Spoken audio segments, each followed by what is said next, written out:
What awaits Israel in the days to come? The Holy Scriptures, a timeless guide for millions, point to a future both terrifying and glorious, revealing three earth-shattering events poised to unfold. This is not a story of the distant past, but of a future rushing toward us, a future centered on the city of stone and faith, Jerusalem. The Jerusalem sun beat down with an ancient, unforgiving intensity, bleaching the color from the sky. Below, in the shadow of the western wall's massive Herodian stones, Professor Avi Ben-David felt a bead of sweat trace a path through the dust on his cheek. He was a man of logic, of carbon dating and stratigraphic analysis. His world was one of tangible evidence, of pottery shards and buried foundations that told the story of his people in a language of silence and decay. To him, the fervent prayers whispered into the cracks of the wall were echoes of a historical yearning, not a prelude to a divine intervention. His workstation, a chaotic blend of the ancient and the hyper-modern, was nestled within the carefully excavated pit. A high-resolution drone hovered silently overhead, its optical sensors mapping every grain of sand in 3 dimensions, while Avi's own gloved fingers gently brushed away 2,000 years of compacted earth from a newly exposed limestone block. His datapad, propped against a crate, flickered with topographical scans, its processor cross-referencing the dig site with ancient maps of Second Temple-era Jerusalem. "Anything, Professor?" The voice crackled through his earpiece, belonging to a graduate student monitoring the drone feed from a cool, air-conditioned lab miles away. "The usual," Avi murmured, his focus absolute. "The ghost of a wall, the memory of a marketplace. History, Zahara, just history." But even as he said it, he felt a familiar unease. Jerusalem was different. In this city, history was not a dead thing to be catalogued. It was a living, breathing entity, its pulse felt in the daily friction between the 3 great faiths that laid claim to its soul. He could hear it now. The haunting call of the muezzin from the Al-Aqsa Mosque on the mount above, the distant, mournful cry of a shofar from a yeshiva in the Jewish quarter, the solemn peal of church bells from the Holy Sepulchre.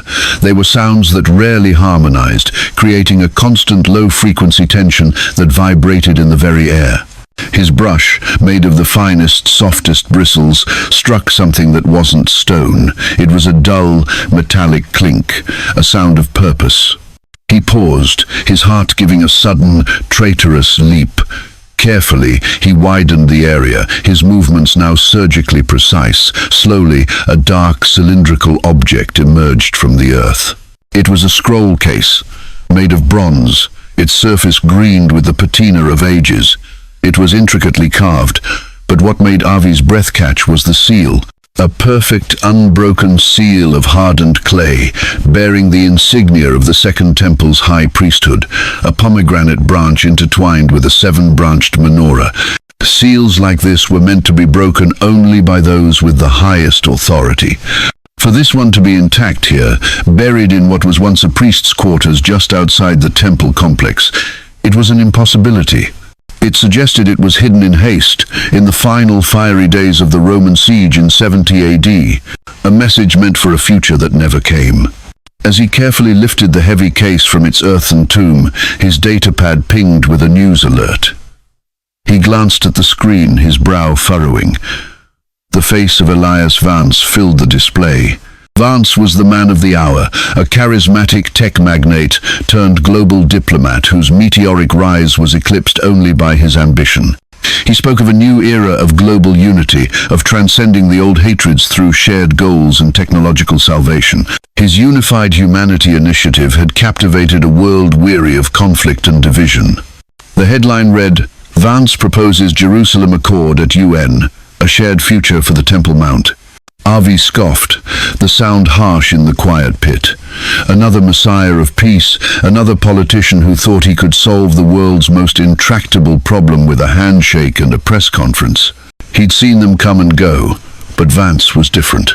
He had the backing of global financial markets, the adoration of the youth, and a disarming sincerity that made even the most cynical listen. The article detailed his proposal, a technologically administered zone on the Temple Mount, ensuring security and access for all, paving the way for what he called unprecedented religious expression. The words sent a chill down Avi's spine despite the heat. Unprecedented religious expression. He knew exactly what that meant to the increasingly vocal and well-funded activists of the Temple Institute. For years, they had been preparing, weaving the priestly garments, forging the sacred vessels of gold and silver, even attempting to genetically engineer a perfect red heifer for purification rites. They saw the establishment of Israel in 1948 as the first step. They were waiting for the next, the building of the Third Temple. It was a fringe dream that was rapidly becoming a mainstream political demand, and men like Vance were giving it oxygen.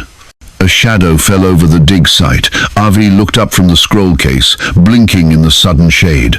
A long, impossibly black car, silent as a predator, had pulled up on the street above. A man in a tailored dark suit, his face impassive, stepped out and walked to the edge of the pit. He wasn't from the Antiquities Authority. "Professor Avi Ben David," the man said. It wasn't a question. His voice was calm, but held an unnerving authority. "My associates and I have been following your work with great interest. We represent a consortium of patrons dedicated to the restoration of Israel's heritage." Avi's hand tightened around the bronze case. "My work is for the state of Israel, for the historical record." The man smiled, a thin, knowing expression. "History is a prologue, Professor. Some artifacts are more than just records. They are signposts, keys." He nodded toward the scroll case in Avi's hand. "We believe you have just unearthed a key that can unlock the holiest of doors." The prophets spoke of a day when the temple would rise again. Perhaps they also spoke of a man of science, a man of the earth, who would find the way. Avi stood frozen, the 2,000-year-old case in his hands suddenly feeling as heavy as the weight of prophecy itself. The drone buzzed overhead, a mechanical insect in a sky that had watched over Abraham, David, and Christ. The prayers from the wall, the call from the mosque, the peal of the bells, they no longer sounded like a cacophony. They sounded like a countdown. The first shocking event, the rebuilding of God's house on earth, was no longer a matter of obscure scripture.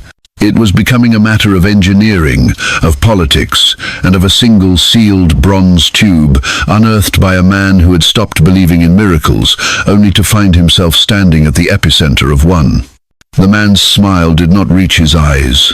They were eyes that assessed, calculated, and acquired. Avi felt a primal instinct to shield the bronze case, to hold it tight against his chest like a father protecting a child. But he was a man of reason, and reason told him that the black car, the tailored suit, and the man's unnerving calm represented a power far beyond any he could contend with.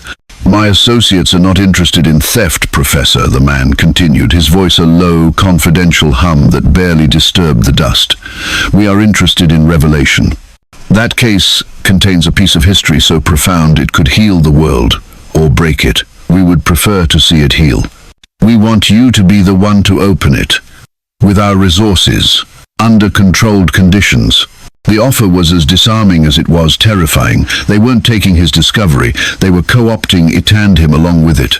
Within the hour, Avi found himself not in a police station or a university lab, but in a vehicle with blacked-out windows, speeding through Jerusalem's winding streets.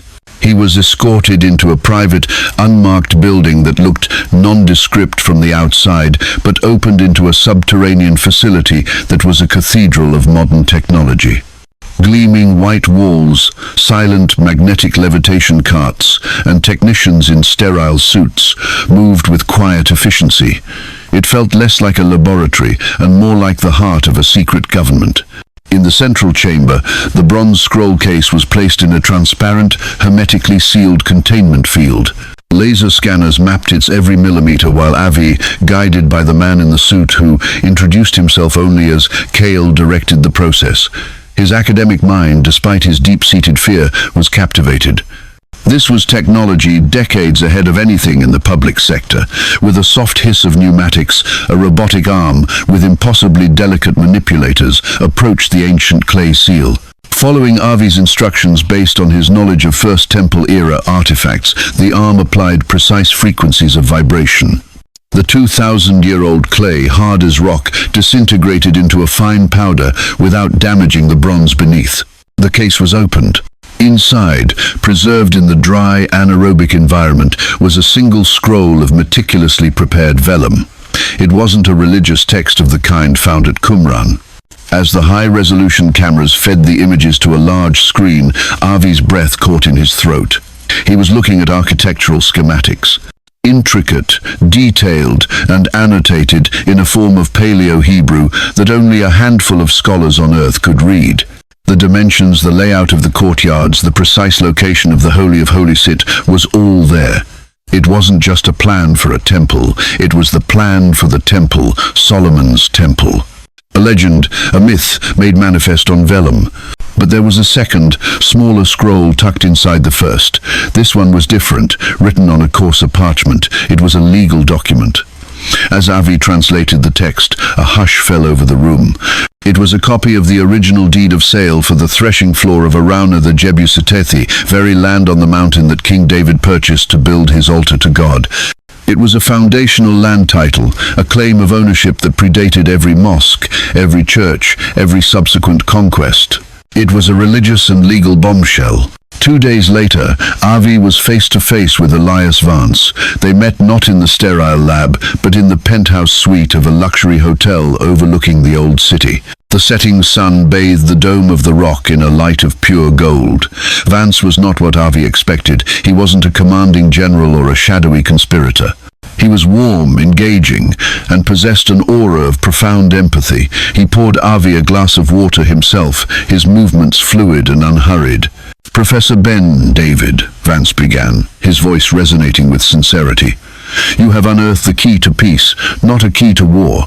For centuries, this holy mountain," he gestured to the window, "has been a symbol of division, a zero-sum game. One side's victory is another's defeat. But your discovery changes the paradigm. My discovery will start a global holy war." Avi countered, his voice tight. "The moment the world knows about this, extremists on all sides will. Only if it's presented as a weapon," Vance interrupted gently, "but I will present it as a tool for a new beginning." Over the next hour, Vance laid out his vision, the Jerusalem Accord, with spellbinding clarity. He spoke of his corporation's new Aegis security system, an invisible, AI-driven defensive field that could guarantee the sanctity and safety of the existing Islamic holy sites with absolute certainty. With that guarantee, he argued, the empty northern platform of the mount could be utilized. The temple could be rebuilt, not as an act of conquest, but as an act of unprecedented coexistence. "The deed you found," he said, locking eyes with Avi, "gives Israel the historical and legal right. My technology gives the world the security and the trust." He proposed a 7-year treaty, a covenant. For 7 years, an international coalition led by his organization would oversee the security of the entire mount. Israel would gain the right to build its temple. The Palestinian authorities and the wider Arab world would receive massive economic investment and a guarantee of the sovereignty of their holy sites. Everyone would get something. The world, starved for good news, devoured it. When Vance, flanked by the leaders of the Temple Institute and moderate Islamic clerics, announced the discovery of the ancient plans and the land deed, he framed it as a divine miracle meant for all. He unveiled his accord at the United Nations to a standing ovation. News channels broadcast images of jubilant crowds in Tel Aviv dancing in the streets. While hardline factions in Iran and Gaza screamed betrayal, their voices were drowned out by a global chorus of hope. World leaders, from Washington to Moscow to Beijing, praised Vance's genius and hailed a new dawn of peace. The stock market soared. Elias Vance was no longer just a diplomat, he was a savior. The signing ceremony took place 3 months later. It was a spectacle of global unity held in a gleaming new plaza in Dubai, a city that embodied the new Middle East of commerce over conflict. A massive white stage was set before the world's media. The Israeli Prime Minister, his face a mixture of awe and disbelief, stood beside leaders from the UAE, Bahrain, Saudi Arabia, and Egypt. And at the center of it all was Elias Vance, his white suit pristine against the desert sky, his smile radiating benevolence. Avi was there, seated in a back row, an anonymous guest at the wedding he had been forced to arrange. He watched as Vance raised the treaty, a document bound in blue and white leather. "Today, "We do not just sign a paper," Vance declared, his voice amplified across the globe. "We sign a covenant of hope. We declare an end to the ancient quarrels. For 7 years, this covenant will be our guide. We choose peace, we choose security, we choose a shared future." As the pens scratched across the page, a roar of applause erupted from the crowd. Doves were released, soaring into the blue sky. On screens around the world, people wept with joy. But Avi felt nothing but a cold, hollowing dread. He looked at the date on the giant screen behind the stage. The countdown had begun. The world was celebrating a wedding, but Avi felt like he was watching the hands of a clock begin to tick, marking the first second of the first day of the final 7 years. The era of false peace had arrived. The ink on the Jerusalem Accord was barely dry when the ground was broken. The world watched, mesmerized, as the first phase of Elias Vance's vision unfolded with breathtaking speed and efficiency. Fleets of silent, electric-powered construction drones, products of Vance's own corporation, swarmed the northern esplanade of the Temple Mount. There were no noisy bulldozers, no jarring jackhammers.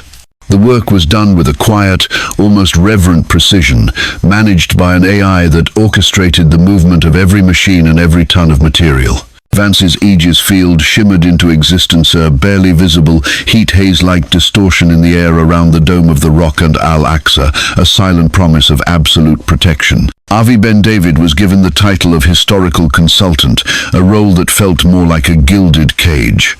He was quartered in a luxurious apartment in the new Vance-funded Unity Tower that now dominated the West Jerusalem skyline, offering a panoramic, godlike view of the construction on the mount. From his window, he watched the third temple rise from the dust. It wasn't built with the slow, laborious sweat of human hands. It was assembled, piece by piece, from perfectly quarried white Jerusalem stone, delivered by heavy-lift cargo drones and set into place by robotic cranes guided by lasers. The blueprints from the ancient scroll, once a mere academic curiosity, were now the living code directing the assembly. The project was a marvel of global cooperation. Financial backing poured in from evangelical Christian organizations in America, seeing the fulfillment of prophecy. Jewish philanthropists from around the world donated fortunes. Even secular corporations, eager to be part of the new era of peace, invested heavily. The Temple Institute, once a fringe group, was now the official administrative body, its leadersmen, who had dreamed of this their entire lives, walking the site with expressions of ecstatic disbelief. They meticulously supervised the forging of the final sacred vessels, the training of the new generation of priests, the final verification of the red heifer's flawless hide. The world was enchanted. News media ran nightly segments titled "The Miracle on the Mount." Tourists flocked to Jerusalem in unprecedented numbers, not to see ruins, but to witness a resurrection. A new global currency, the Unicoin, backed by Vance's consortium, stabilized volatile markets and became the standard for the massive economic projects flourishing across the Middle East under the Accord. Peace seemed not just possible, but profitable. Yet, from his sterile tower, Avi saw a different picture. He had access to the unfiltered data streams from the site, the raw feeds from the security drones, the internal communications of the project. He saw the subtle but relentless marginalization of the Islamic Waqf, the traditional administrators of the Mount. Their authority was politely but firmly overridden by Vance's International Security Council at every turn.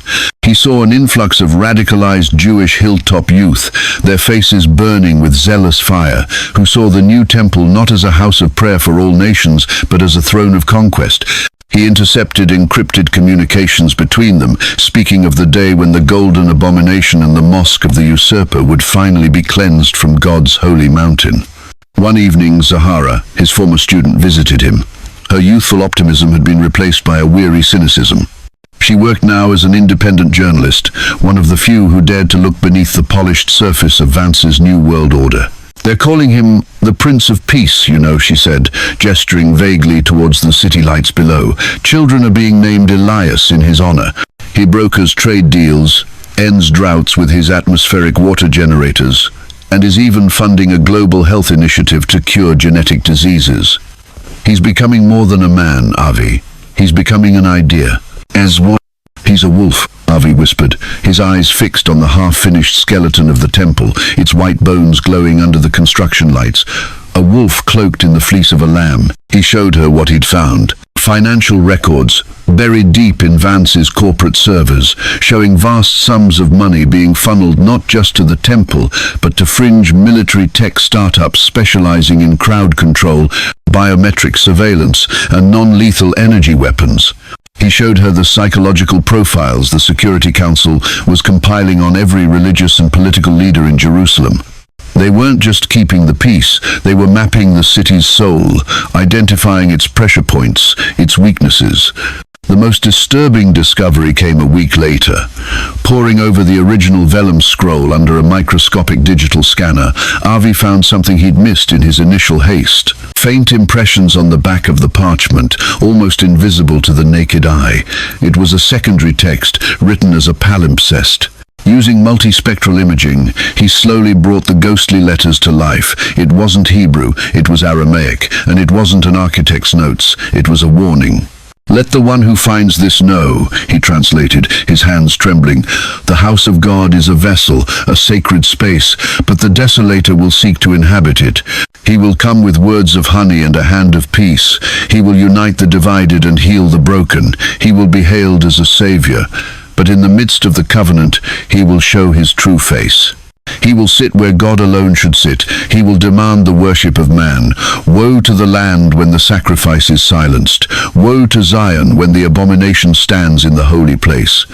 It was a chilling echo of the prophecies of Daniel and the words of Jesus himself.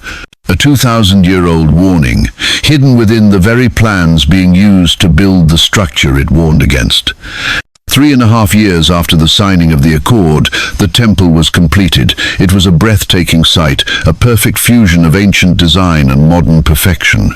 Its white limestone walls seemed to radiate an inner light, and the morning sun glinting off its newly installed golden roof was a beacon of hope visible for miles.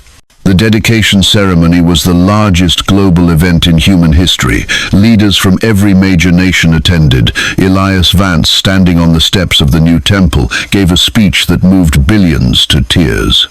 He spoke of a new chapter for humanity, a final victory over the primitive instincts of war and hate. The first sacrifice was offered by the new high priest, a man from a lineage tracing back to Aaron. As the smoke from the altar ascended into the clear blue sky, a wave of profound emotion swept through the massive crowd. It was the first time such a sacrifice had been offered in nearly 2,000 years. For religious Jews and Christians, it was the fulfillment of a divine promise. For the secular world, it was the ultimate symbol of the new peace. Avi watched the ceremony on a screen in his apartment. The Aramaic warning burned into his mind. The smoke rose, a symbol of devotion. But all he could see was a shadow falling over the sanctuary, a long, cold shadow cast by the man who stood beaming at its center. The world was celebrating the restoration of God's house. But Avi knew it was a stage, meticulously set for the final, terrible act. The clock had just struck the midpoint. 3.5 years of peace were over. The countdown to desolation had begun. The peace, for a time, felt real. The daily sacrifices at the new temple became a part of the rhythm of Jerusalem, a tourist attraction and a point of pride. The Aegis field held, and the initial fears of violence between faiths subsided into a grudging yet stable coexistence. The world economy, unified under Vance's systems, flourished. It seemed his utopia was not an illusion after all. Elias Vance, the architect of this new world, receded slightly from the public eye. His presence felt more through the seamless functioning of his global initiatives than through grand pronouncements. He was no longer just a leader, he was the operating system of the planet. But Avi knew it was the calm before the storm. He, along with Zechariah and a small clandestine group of believers, disenfranchised academics, a few disillusioned intelligence agents, and even a former member of the Temple Institute who had grown terrified of the zealotry he had helped unleash, worked in the shadows. They called themselves the Watchers. They had moved their base of operations from Avi's sterile apartment to a network of ancient cisterns and tunnels beneath the city, a hidden world far from Vance's all-seeing digital eyes. Here, surrounded by the damp, cool earth, they pieced together the terrifying truth. The breakthrough came from an unexpected source. A former programmer from Vance's corporation, riddled with guilt, contacted Zechariah. He had helped design the AI that ran the Aegis security field. He revealed that the field had a secondary, undocumented function. It wasn't just a defensive shield. At Vance's command, it could be inverted, becoming an offensive weapon of terrifying power, a directed energy grid capable of incinerating a city block or isolating a single individual with a paralyzing neurodisruptive frequency. It was absolute control, masquerading as absolute security. The programmer also gave them a date that had been hard-coded into the system from its inception, set to trigger a global system-wide update. It was the exact 3.5-year anniversary of the signing of the Jerusalem Accord, midweek. On that morning, the world awoke to a strange new reality. The Unicoin financial network was frozen. Global transportation grids were halted. Communication networks, except for Vance's own official broadcast channels, went silent. It was a silent, bloodless coup on a planetary scale. The world held its breath, waiting for an explanation. Then, he appeared. Every screen on Earth, from massive public displays in Times Square to personal data pads, flickered to life with the face of Elias Vance. But this was not the warm, benevolent leader they knew. He was standing not in a studio, but in the courtyard of the priests, inside the new temple. The daily sacrifice was about to begin. The high priest, an old man with a face full of confusion and fear, stood beside the altar. Vance's expression was cold, imperious, filled with a chilling, transcendent power. His voice, now stripped of its manufactured warmth, boomed with an authority that was more than human. Humanity, he began, his voice echoing in the stunned silence of the world. For 3.5 years, I have given you peace. I have given you prosperity. I have healed your divisions. I have done what your gods, your prophets, and your politicians never could. I have shown you that salvation is not found in a distant heaven, but right here on earth through me. He turned to the altar, where the priests were preparing a lamb for the sacrifice. With a gesture of his hand, a ripple of force, invisible but potent, emanated from him. The priests and Levites around the altar cried out and collapsed, not dead, but writhing in agony, their bodies caught in the grip of the Aegis field's neuro-frequency. These rituals, Vance declared, his voice filled with contempt, are an insult, an echo of a primitive age, a sacrifice to an absent god. The time for symbols is over. The time for supplication is over. Today the sacrifices end. He walked towards the holy place, the sacred inner chamber of the temple that only the priests were permitted to enter. The remaining Levites, horrified, moved to block his path. Vance didn't even look at them. He raised his hand again, and the Aegis field flared. The men were thrown back as if by a giant, unseen hand, their bodies slamming against the stone pillars. The world watched in paralyzed horror as Elias Vance, a mortal man, strode into the holy place. He pushed aside the great, heavy veil, the curtain separating the holy place from the Holy of Holies, the symbolic dwelling place of God's presence on earth. This was an act of blasphemy so profound that for centuries it was believed to mean instant death. But Vance did not die. He emerged from the darkness a moment later, dragging something with him. A small, ornate golden box. The Ark of the Covenant, long thought lost to history, had evidently been hidden deep beneath the Temple Mount and discovered during the construction. Vance held it up for the cameras to see, a trophy.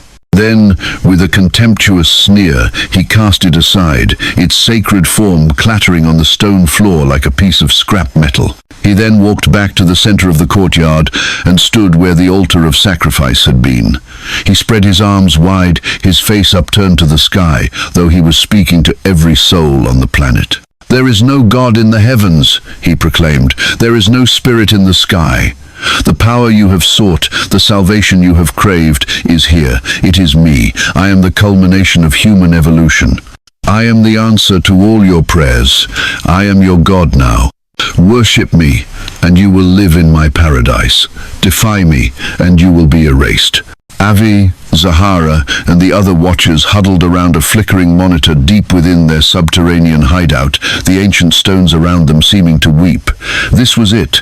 The moment Jesus had warned about in Matthew 24. The moment Daniel had prophesied, the abomination of desolation, a man standing in the holy place, proclaiming himself to be God. The high priest, recovering slightly, staggered to his feet. His face was a mask of pure terror and righteous fury. "You are not God," he screamed, his voice cracking with age and despair. "You are the deceiver, the son of perdition. The Lord God of Israel will—" Vance simply glanced at him. His eyes glowed with a faint, internal light. The high priest's words choked in his throat. He clutched his chest, a look of utter shock on his face, and then collapsed, lifeless, on the pristine stones of the temple he had helped to build. A global mandate was issued, a new system of identification, a biometric marker to be implanted in the right hand or forehead, was rolled out. It was a requirement for all commerce, all travel, all life. To accept the mark was to pledge allegiance to Vance, to acknowledge him as the one true authority. To refuse it was to be cut off from society, to become a non-person, to become a target. The Great Tribulation had begun, and its first targets were the people who had, just moments before, believed they had finally found peace. The people of Israel. The time of Jacob's trouble was at hand. The world did not descend into chaos. It descended into ordera, chilling, absolute order. Vance's global AI, now fully unshackled, became the iron hand of his new regime. Drones, once used for construction and delivery, now patrolled the skies of every major city, their optical sensors scanning faces, monitoring conversations, ensuring compliance. The biometric mark, presented as a simple upgrade for seamless living, was implemented with ruthless efficiency. Those who accepted it found their lives continued with an eerie normalcy. Their accounts were unfrozen, their access restored. They could buy, sell and work, so long as they did not question the new God. But for those who refused, the world shrank and became a cage. In Jerusalem, the reaction was immediate and visceral. The city that had celebrated the accord with such joy, now convulsed in agony. Orthodox Jews who saw Vance's act for the blasphemy it was, tore their clothes in mourning. Devout Muslims, who had been promised the sanctity of their holy sites, now saw the entire mount desecrated by a megalomaniac. True Christians, both Messianic Jews and Gentiles, recognized the fulfillment of the darkest prophecies. Overnight, these disparate groups became a hunted fraternity of dissenters. Vance's wrath fell upon Israel with a terrifying specificity. It was as if a deep, ancient hatred, long masked by his diplomatic smile, was finally unleashed. He declared Jerusalem the capital of his new world order, a throne from which he would rule. But he also declared that the stubborn spirit of its people, the legacy of their rebellious God, must be broken. He framed it as a necessary purification. The world, cowed into submission and grateful for the stability he provided, largely accepted his rationale. The suffering of a small nation was a small price to pay for global peace and order. This was the beginning of what the prophet Jeremiah had called the time of Jacob's trouble. It was a persecution that made the horrors of the past pale in comparison. The Aegis field around the Temple Mount was expanded, its neuro-disruptive frequencies now used to pacify entire neighborhoods that showed signs of resistance. Paramilitary peacekeeper units, loyal only to Vance, swarmed the old city. Synagogues were shuttered, their sacred scrolls burned in public bonfires. Yeshivas were raided, their rabbis and students dragged away to newly established re-education centers on the outskirts of the city-stark, brutalist camps where starvation, psychological torture, and forced labor were used to break the will of the faithful. For Avi and the Watchers, their subterranean world became a critical lifeline. Their network of tunnels, once a place of study, was now the Jerusalem Underground Railroad. They guided families, Jews, Christians, even a few brave Muslims through the forgotten pathways beneath the city, moving them from one safe house to another. A single step ahead of the peacekeeper patrols and their heat-detecting drones. Zahara, with her journalistic instincts and network of contacts, became their intelligence chief. She intercepted peacekeeper communications, learning their patrol routes and identifying collaborators within the populace. Her face was gaunt, her eyes held the haunted look of one who sees too much suffering, but her resolve was like steel. "They can't kill a story, Avi," she would whisper in the dark, her fingers flying across the keys of an encrypted terminal. "They can't kill the truth." Avi, the man of science, found himself a reluctant leader of a flock of believers. He coordinated the logistics of survival, smuggling in food, purifying water from ancient cisterns, rationing medical supplies. He saw faith in its rawest, most desperate form. He saw families who had lost everything still light a makeshift Sabbath candle in a damp, musty cavern, their whispered prayers a profound act of rebellion. He saw children, born into the new world of peace, now learning the ancient art of hiding. One night, a terrified young man stumbled into their command center, led by one of their guides. He was a Levite, one of the young priests who had been serving at the temple and had escaped the initial purge. His name was Eli. He was barely 20, his face smeared with grime, his priestly robes torn and stained. "I saw it," Eli stammered, his body trembling uncontrollably. "After they took the high priest, Vance, he didn't just desecrate the Holy of Holies, he remade it." "What?" He described how Vance's technicians had swarmed the inner sanctum, tearing out the ancient stones and installing what he could only describe as a throne of black glass. It was connected by fiber-optic cables that pulsed with a sickly light, running deep into the foundation of the temple, into the very heart of the mountain. Vance would periodically retire to this throne, Eli explained, and when he did, a low, soul-crushing hum would emanate from the Temple Mount, a frequency that induced feelings of dread and despair in the surrounding city. "He's not just ruling from the temple," Eli whispered, his eyes wide with a terror that went beyond the physical. "He's drawing power from it. He's tethered himself to the place. He's feeding on it." The revelation sent a wave of cold dread through the watchers. Vance's blasphemy was not merely symbolic, it was tactical. He had hijacked the most sacred spot on earth and turned it into the engine of his dark power. The persecution intensified. Public executions of religious leaders became a weekly spectacle, broadcast globally as a warning. The city of Jerusalem, once a vibrant hub of faith, became a landscape of fear.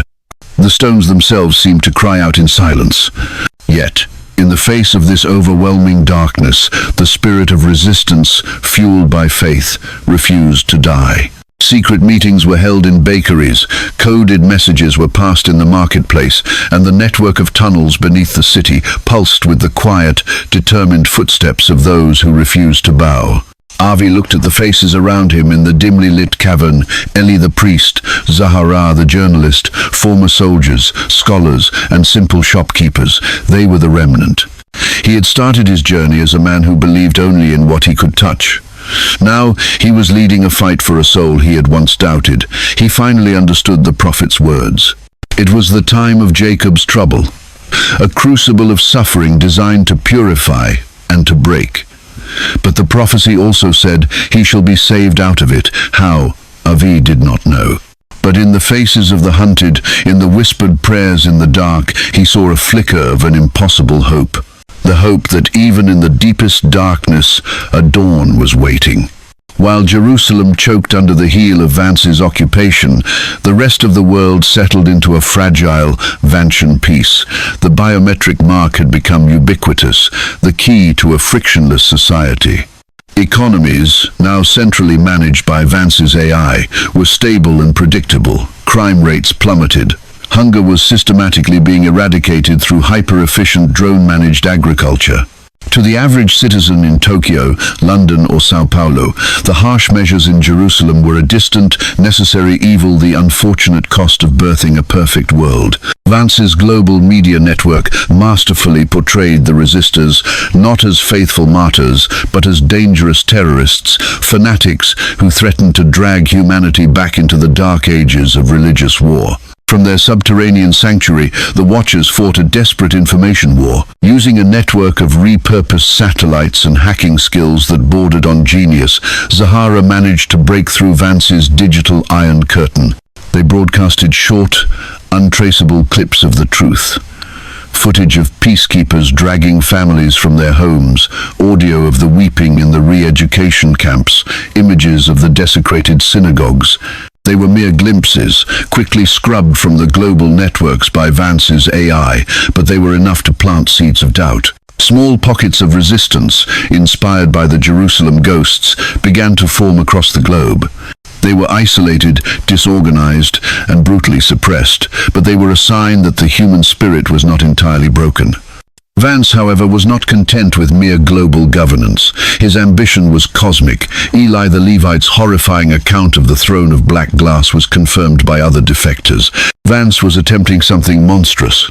He was using the unique spiritual and geophysical properties of the Temple Mount, a place believers called a gateway between heaven and earth, to amplify his own consciousness, to project his power not just across the globe, but beyond it. He was a man attempting to become a god not just in name, but in substance. This insane ambition began to manifest in terrifying ways. Strange atmospheric phenomena were reported worldwide. Auroras seen at the equator, sudden localized magnetic storms that disrupted unshielded electronics, and unsettling celestial sightings that astronomers could not explain. Vance's media network explained these away as side effects of new climate control technologies, but the Watchers knew better. They were the ripples of Vance's profane experiment, the planet itself groaning under the strain of his blasphemy. The turning point came not from a military action or a political uprising, but from a natural disaster that felt deeply unnatural. A massive earthquake, its epicenter directly beneath the Pacific Ocean, triggered a colossal tsunami. But this was no ordinary wave. Guided by Vance's weather manipulation technology, it was steered with pinpoint accuracy towards the one nation that had remained a vocal, though powerless, opponent of his regime, Australia, a continent that had fiercely resisted the mandatory biometric mark. The world watched in stunned horror as a wall of water, hundreds of feet high, obliterated the coastal cities of Sydney and Melbourne. It was an act of such biblical-scale destruction that it shattered the carefully constructed facade of Vance's benevolence. He had not just allowed it to happen, he had caused it.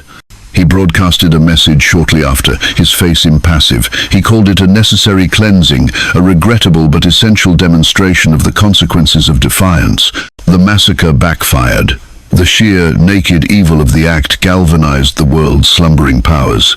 In the corridors of power in Russia and China, leaders who had cautiously allied with Vance now saw him not as a partner, but as an existential threat. They had believed they could control him, use his system for their own benefit. Now they realized they were merely tools he would discard when he was done. An undercurrent of rebellion began to flow through the world's military command structures. A secret alliance was formed. A coalition of generals and admirals from the Russian Federation, the People's Republic of China, and several powerful nations in the global south. They called their operation Prometheus Unbound. Their goal: to sever the head of the snake, to destroy Vance and dismantle his global control grid.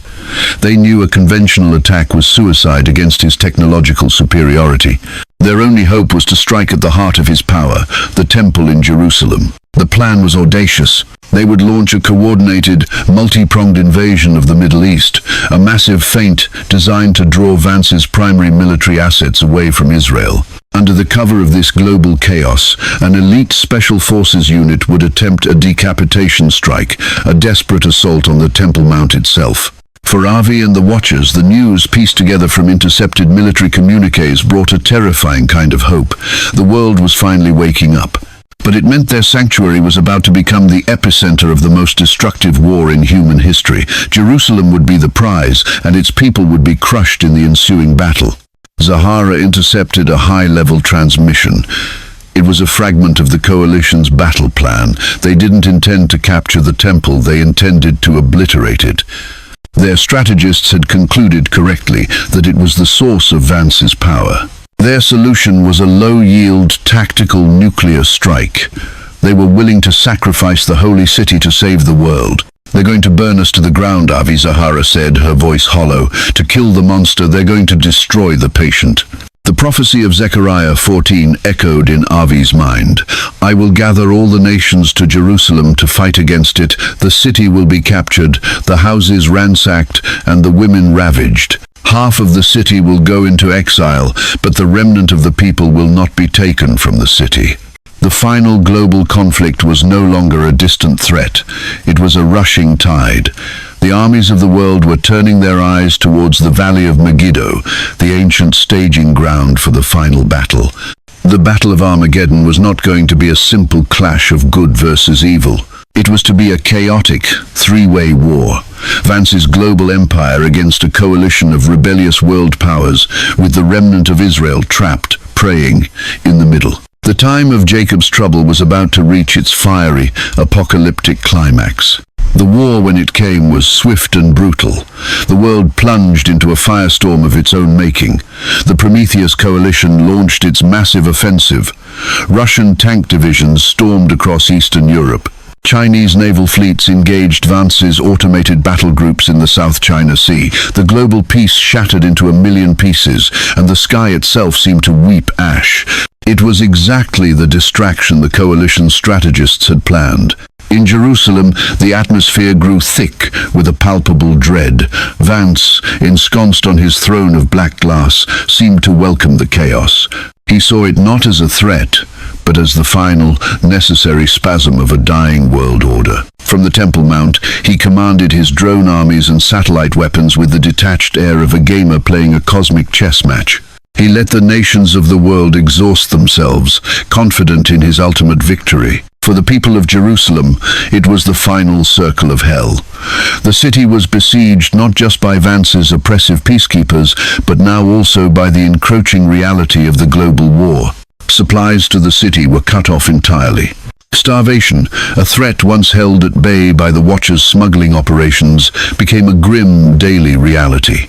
The remnant of Israel, trapped between Vance's legions and the approaching armies of the world, was on the brink of annihilation. Deep in the tunnels, a profound shift was occurring.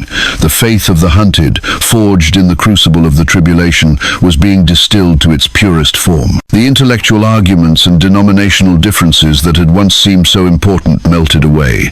There was only God, and there was the overwhelming darkness. Their prayers were no longer petitions for comfort or deliverance. They were raw, desperate cries from the soul of a people pushed beyond the limits of endurance. Avi found himself at the center of this spiritual awakening. The man of science who had once mapped the city's stones now found himself mapping its soul. He listened to the whispered messianic prophecies from the lips of Orthodox rabbis who, months before, would have condemned such beliefs. He saw Christians sharing their last crusts of bread with Jewish families, their shared love for the God of Abraham eclipsing centuries of mistrust. They were becoming one people, united in their suffering. Eli the Levite became their spiritual guide. His youth was gone, replaced by an ancient wisdom. He led them in reciting the Psalms of lament the cries of King David, their ancestor, who had also been hunted in the caves and wilderness of this very land. One evening, as the distant rumble of artillery shook the very bedrock beneath them, Eli gathered the leaders of the Watchers. His eyes, though weary, burned with a new light. "We have been looking at this all wrong," he said, his voice quiet but clear. "We have been fighting, hiding, surviving. We have been waiting for a political solution, a military victory. But the prophets, they do not speak of victory by our own hands."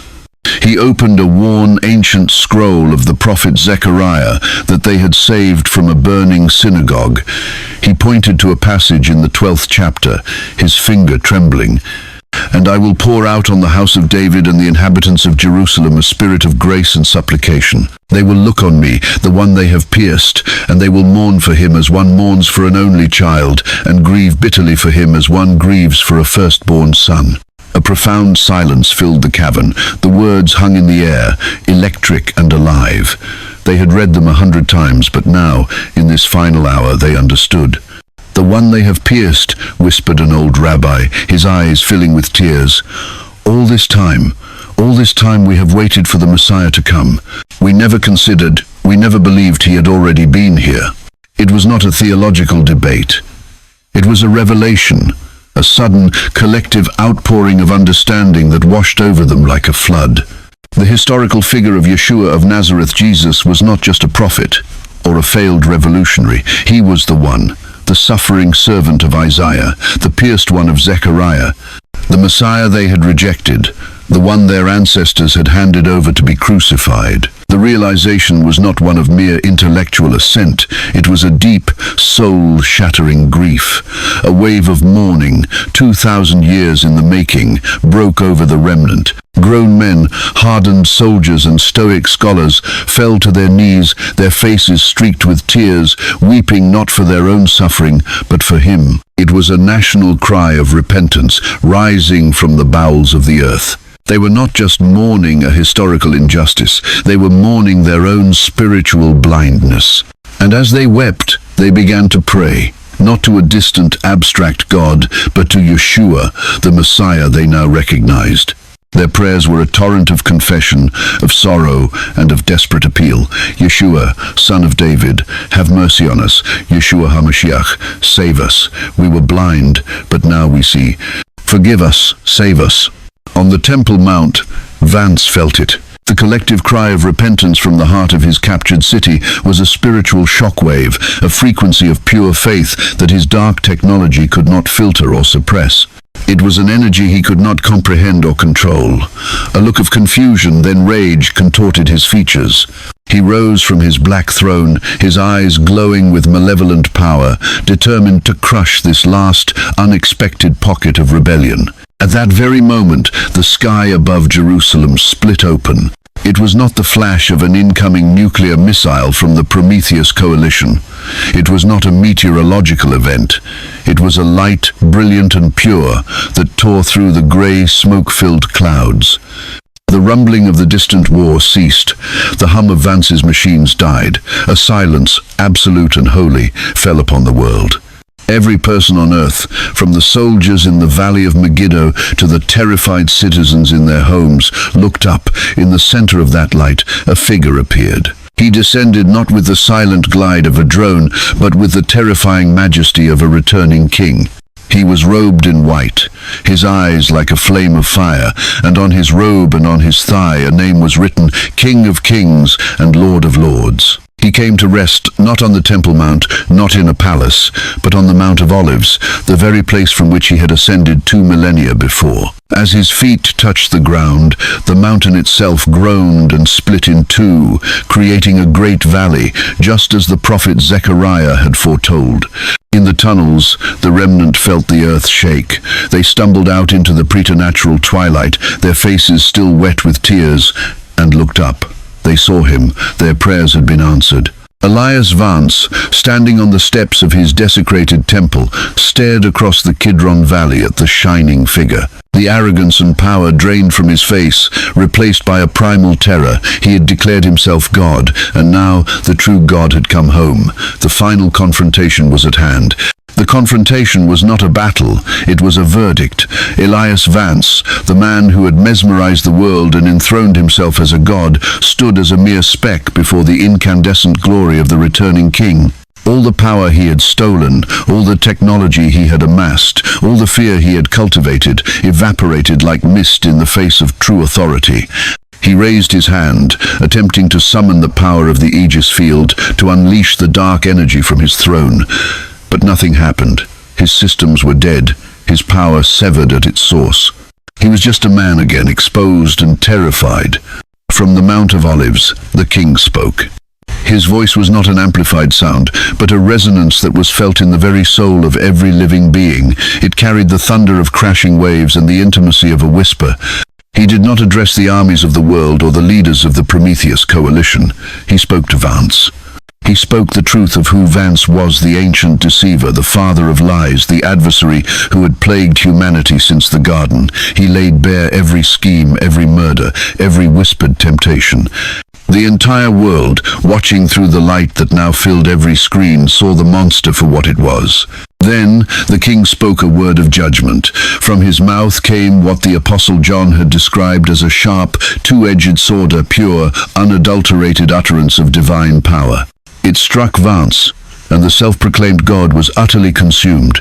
The throne of black glass behind him shattered into dust, and the desecrated temple was cleansed by a fire that did not burn the stone but incinerated every trace of the defilement within. The effect was instantaneous and global. The armies arrayed in the valley of Megiddo, poised to annihilate one another, threw down their weapons. Soldiers from Russia, China, America, and a dozen other nations stared at each other, the manufactured hatred and jingoism of the past years stripped away, leaving only a raw, shared humanity in the face of an awesome, terrifying holiness. The peacekeeper units, Vance's enforcers, found their will to fight extinguished, their minds cleared of the brainwashing that had driven them. Many fell to their knees, weeping in confusion and relief. The king then turned his gaze to his people, the remnant of Israel who stood weeping at the foot of the mountain. His eyes, which had been like a flame of fire, were now filled with a love so profound it was heartbreaking. He descended from the Mount of Olives, walking across the newly formed valley. As he approached, the people saw him clearly. They saw the scars, the faint ancient wounds in his hands, his feet, and his side, the marks of the one they had pierced. He did not speak words of rebuke or condemnation for their centuries of rejection. He simply opened his arms. "I am Yeshua," he said, his voice healing the deepest wounds of their souls. "The one you have waited for." A cry of both joy and sorrow, of homecoming and profound grief, erupted from the people as they surged forward, not to crown a political king, but to embrace their long-lost brother, their savior, their God. The prophecy was fulfilled. The nation was saved, not just from its enemies, but from its own unbelief. In the days that followed, the world was remade. The king established his throne not in the temple made with hands, but in Jerusalem, which became the true capital of the world. The surviving leaders of the nations came before him, not as equals, but as subjects, laying their crowns at his feet. He established a kingdom of perfect justice and righteousness. The curse on the earth was lifted. Deserts began to bloom. The wolf lay down with the lamb. Sickness and disease began to fade from the human race. Avi ben David, the man of science, found his ultimate purpose. He was tasked not with excavating the past, but with teaching the truth of it, explaining to a healed world how history had always been pointing to this very moment. He worked alongside Zechariah, whose journalistic skills were now used to record the glorious history of the new kingdom as it unfolded. Eli, the Levite, and the other priests of the remnant found their true priestly calling. Not offering animal sacrifices, for the final sacrifice had been made once and for all, but leading the nations of the world in true worship of the King. The three great, earth-shattering events had come to pass. The temple was rebuilt, only to be desecrated by the ultimate tyrant. The world was plunged into a time of unparalleled suffering under a false covenant of peace. And Israel, at the brink of annihilation, was saved by the dramatic, glorious return of the Messiah they finally recognized. The story that had begun with a question, "What awaits Israel in the days to come?" had found its answer. A future of unimaginable trial, followed by a restoration beyond all hope. The long, painful, beautiful story of God's chosen people had reached its climax. It was not an end, but a beginning. The beginning of a kingdom that would have no end, ruled by a king whose reign was love, and whose peace was true and everlasting. And the nations of the earth, healed and restored, finally learned to walk in the light of the Lord, with Jerusalem as the joy of the whole earth.